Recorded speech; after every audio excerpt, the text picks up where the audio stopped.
Biya kamal ka ngishan wale. Ati bana kwenti bika kwaktin gor wut mishu kwen ke. Mijin wun mishu kwen. Gor ke ken kwakti ti. Ana odega tege jiki dega tege golu. Ka kwakti very important. Ki ka kwakti go. Ti de tege jikel. Bana shu wutin ka gor ko de konra ngach. Ajen ngijidan bana kal. Bana jatu ka menyam gwasame. Na meni jin gori jok. Gori jok.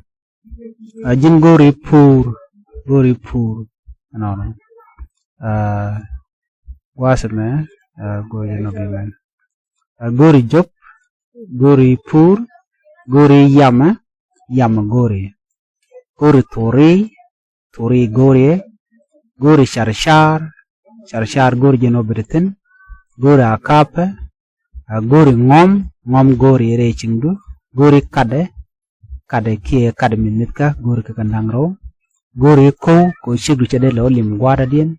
Gori atele malatet ke pul yang tenu gwa pini sit ke jiu. Gori tong la tong dan kon mit kana ke mal gange. Gori hale la hale tat no. Jin ba gori bit gori.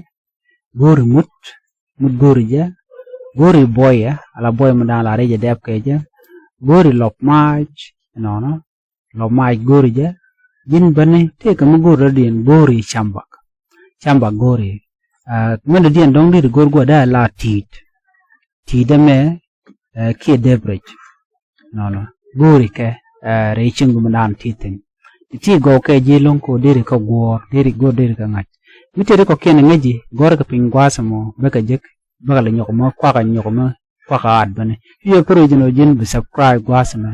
Kanwa language school. Ya teka mal bane oje kengi jodien. Bye bye.